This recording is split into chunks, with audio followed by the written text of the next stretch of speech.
बंद कर दिया तो मसाइल यकीनी तौर पर बेकाबू हो सकते हैं। वज़ीर-ए-आज़म इमरान खान साहब समेत तकरीबन हर सियासतदान, डॉक्टर, आलिम दीन, मीडिया, जो भी इस मुल्क का स्टेक होल्डर है, वो ये बारहा बता रहा है कि इस वबा का इलाज सिर्फ़ और सिर्फ एहतियात है, क्योंकि जब इलाज नहीं है तो फिर एहतियात ही है।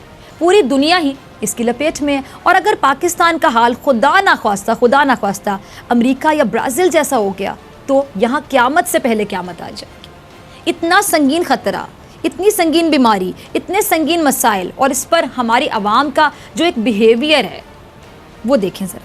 पूरी दुनिया कोरोना से मुतासिर होने के बावजूद हमारे रवैये इतने, क्या मैं बोलूँ, गैर जिम्मेदाराना, इतने गैर संजीदा, ऐसा ही ना नाजरीन, इतने गैर जिम्मेदाराना, कोई रिस्पॉन्सिबिलिटी सेंस है ही नहीं, ना मुजाहिरा किया जा रहा है। इतने गैर संजीदा हैं लोग कि ना हमें अपने बच्चों की ज़िंदगी का ख्याल है, ना हमारे घर में जो बुज़ुर्ग हैं हमें उनकी सेहत का कोई ख्याल है। किसी की ज़िंदगी, किसी की सेहत की हमें परवाह नहीं है। मैं तो अपनी ज़िंदगी और सेहत की परवाह नहीं है। ये जो रवैया आपने देखा, ना अपना को ख्याल है। और बात सिर्फ यहीं तक नहीं रुकी, बल्कि कुछ लोगों के नज़दीक तो कोरोना नाम की कोई चीज़ एग्जिस्ट ही नहीं करती, दुनिया में है ही नहीं, और ऐसे अनमोल अरस्तू हमारे ही माशरे में पाए जाते हैं। ये वाकई बीमार है और सबसे पहले इसी भाई का इलाज होना चाहिए। आप लोग अग्री करेंगे मेरी बात से। सरकारी तौर पर हुकूमत इसके इलाज के अखराजात बर्दाश्त करे, क्योंकि ऐसे अफराद ही अपने अपने घर वालों के और दूसरों के दुश्मन बन जाते हैं। आँखों देखी हकीकत हम तस्लीम करने को तैयार नहीं। अजीब लोग हैं हम, जिनके प्यारे मर रहे हैं। हम उन लोगों की तकलीफ़ का ही अगर एहसास कर लें तो फिर शायद एहतियात के नाम पर हम कुछ कर सकें। ये जहालत है या हमाकत है कि इसी मुआशरे में दिमागी तौर पर, जिस्मानी तौर पर बिल्कुल सही अफराद इस किस्म की बातें कर रहे हैं। अब मुझे कोई बताइए कौन सी बीमारी है, ये कैसी नफ्सियाती कैफियत है? इसी पे बात करूँगी और बहुत से सवालात का जवाब तलाश करने की कोशिश करूंगी इन मौजूद मेहमान से। किसी तारुफ के मोहताज नहीं। प्रोग्राम में आज हमने दावत दी है प्रोफेसर डॉक्टर मोइज़ हुसैन साहब को। आप बहुत से टीवी चैनल्स पे देखते होंगे डॉक्टर साहब को। डॉक्टर साहब बहुत शुक्रिया आपका ज्वाइन करने के लिए। डॉक्टर साहब, पूरी दुनिया इस वक्त हम देख रहे हैं कि कोरोना से लड़ रही है, और हमारे माशरे में जो रवैया है सबसे ज़्यादा तो आपने नज़र रखी होगी, हम लोगों की नज़रों से भी गुजरता है, तो आप तो बहुत परेशान भी होते हो कि इतनी गैर जिम्मेदाराना रवैया कि रे कोरोना तो एग्जिस्ट ही नहीं करता, कोरोना कहाँ पर है, ये तो साजिश है। कैसे आप डिफ़ाइन करेंगे, एक्सप्लेन करेंगे इन लोगों के रवैये को? क्या कहेंगे? इनको जहनी बीमार कहेंगे, नफ्सियाती बीमार कहेंगे, या कोई तीसरा नाम आपके जहन में ऐसे लोगों के लिए? बिस्मिल्लाहिर्रहमानिर्रहीम, अस्सलाम वालेकुम फ़िज़ा। बहुत अहम सवाल है और ये लम्हा फ़िक्रिया है हम सब के लिए।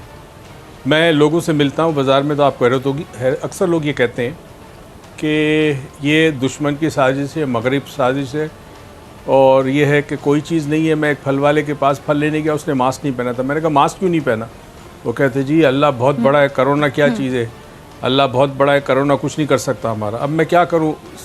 अफसोस करके चला गया कि किसी ने इसको ये नहीं सिखाया कि रब ने ये कहा है कि अमल तुम करो, नतीजे का मैं ज़िम्मेदार हूँ, नतीजा मैं दूँगा। तो अगर हम इस बीमारी का नाम लें तो ये बीमारी को हम कहेंगे जहालत। अच्छा, जहालत जो है वो अनपढ़ के पास नहीं होती, पढ़े लिखों के पास भी जहालत होती है। जहालत उस कैफियत को कहते हैं कि जब इंसान एक स्टेट ऑफ डिनाइल में होता है, स्टेट ऑफ डिनाइल में होता है, यानी आपके सामने एक हकीकत है।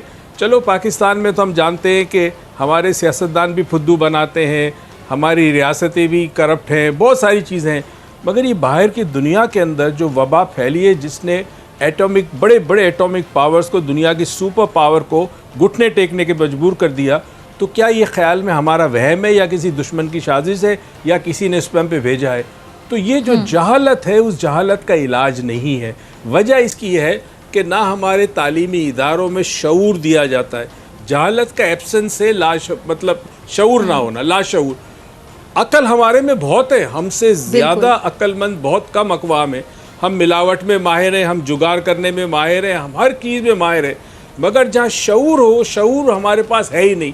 शायद वजह एक हमें दिया नहीं गया। तो अब यहाँ जो बहुत बड़ा मसला होने वाला है वो सिर्फ आवाम का नहीं है। मैं आपको एक छोटी सी बात बताऊँ, मुझे हैरत है, हमारे यहाँ इतने बड़े बड़े सियासतदान बैठे हैं, वज़ीर बैठे हैं, उनमें से बहुत पढ़े लिखे हैं, हमारे यहाँ बड़े बड़े एडवाइज़र बैठे हैं। क्या इतनी समझ नहीं है उनमें कि अगर आप बाज़ार खोलते हैं कुछ घंटों के लिए, तो चूँकि लिमिटेड टाइम पीरियड होगा तो आवाम का रश बढ़ेगा। क्या आप ये अनाउंस नहीं कर सकते कि ठीक है जी 24 घंटे बाजार जिसको खुला दुकान खुली रखे?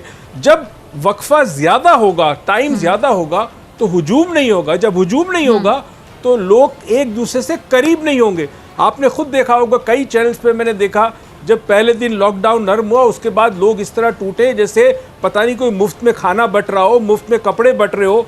और ऐसे पढ़े लिखी अच्छी खवातीन और मर्द जो अच्छी फैमिली से थे वो भी इस तरह घुसे दुकानों के अंदर क्योंकि उनको सूट्स लेने थे, कपड़े लेने थे।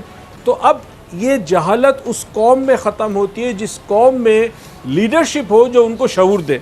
तो जब हमारी लीडरशिप की ये हालत है कि उनके पास खुद शऊर नहीं है इस चीज़ का कि हमें किस तरह लोगों को बचाना है, तो आप क्या एक्सपेक्ट करती है किसी और से? अच्छा डॉक्टर साहब, मुझे ये बताइए कि नफ्सियाती तौर पे ये भी एक बहुत बड़ा इशू है कि जी अभी कितना फियर है, इतनी एंजाइटी फैली हुई, बाकायदा मतलब मुझे एंजाइटी हो गई थी कि यार ये कोरोना क्या चीज़ है। आपके घर में बेशुमार लोग होंगे जो परेशान होंगे, हम एहतियात करें, सिर्फ एहतियात कर सकते हैं।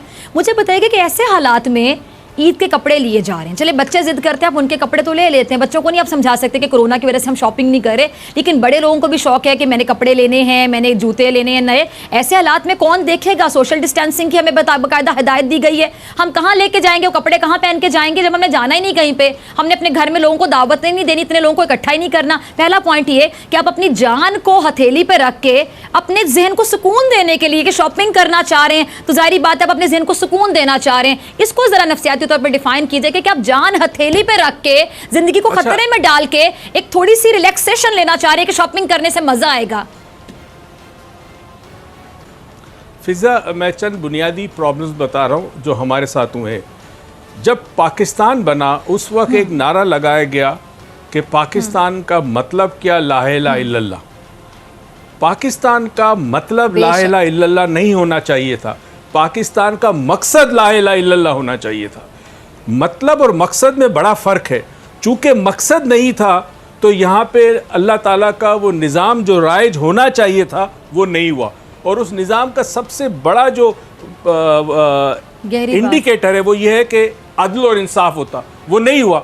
तो वहाँ से हमने गलती की। अब उसके बाद दूसरी चीज़ मैं आपको बताऊँ, जब कोरोना के ख़िलाफ़ बातें हुई और कोरोना की पता चला कि दुनिया में कोरोना फैला, पाकिस्तान में आया, हमने एक गलत स्लोगन बनाया। स्लोगन क्या था? और मुझे अफसोस है किसी ने सोचा नहीं। देखिए, मैं माइंड साइंटिस्ट हूँ।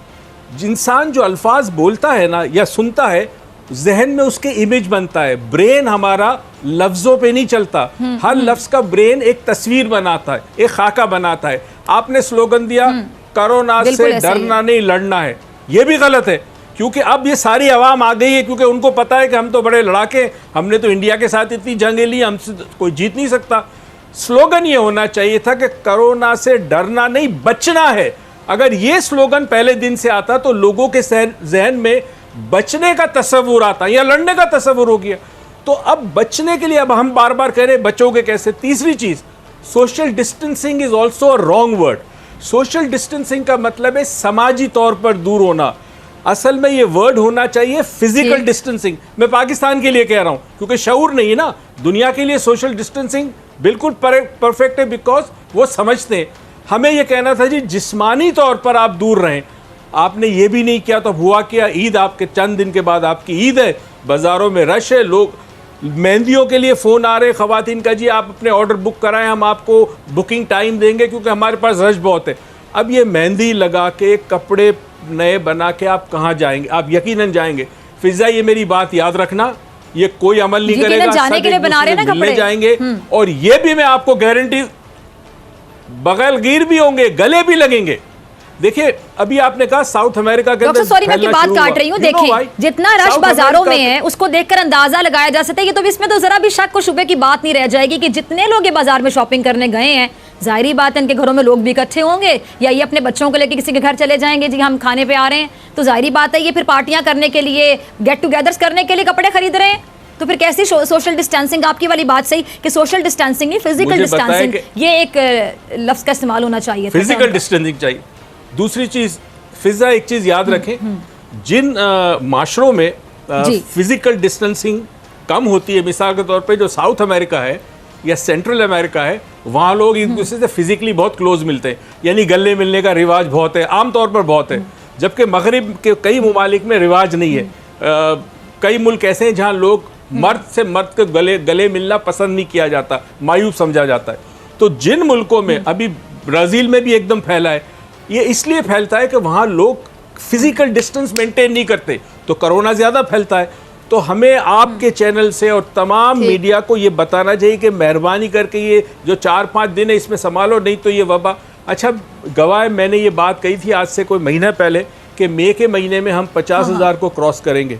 महीने 1.5 महीने पहले इतना नहीं था। ये वजह ये थी कि जहां लॉकडाउन आपने कुछ देर के लिए खोला, टाइम कम था, सबको अपने काम थे, किसी को सब्जी लाना, फ्रूट लाना, गोश्त लाना, सब के सब निकल पड़े और किसी ने एहसास नहीं किया। मैं हैरान हूं, बैंकों के सामने लाइन में लगे हुए पढ़े लिखे अफराद, मुंह पे मास्क नहीं है उनके।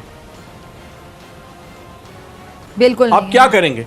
और ना हमारे पास अस्पताल है, ना हमारे पास अद्वियात है। एक और चीज जिससे आपने बताया, ठीक है, आप माइंड साइंसेज में एक्सपर्ट हैं डॉक्टर साहब, आप लोगों की नफ्सियात को बहुत अच्छे तरीके से समझते हैं, माइंड को बहुत अच्छे तरीके से समझते हैं। जिस तरह आपने सोशल डिस्टेंसिंग टर्म का बताया कि इसको फिजिकल डिस्टेंसिंग होना चाहिए था, कोरोना से लड़ना नहीं बल्कि कहना चाहिए था कि कोरोना से बचना है। चलें, आपने बताया। फिर एक और सवाल मेरे जहन में आया इसी से रिलेटेड कि जो हम बार बार ये कह रहे हैं, बहुत से लोग ये बात कह रहे हैं, पढ़े लिखे लोग कह रहे हैं पाकिस्तानिया से इम्यूनिटी बढ़ी है, इन्होंने कुछ नहीं होता।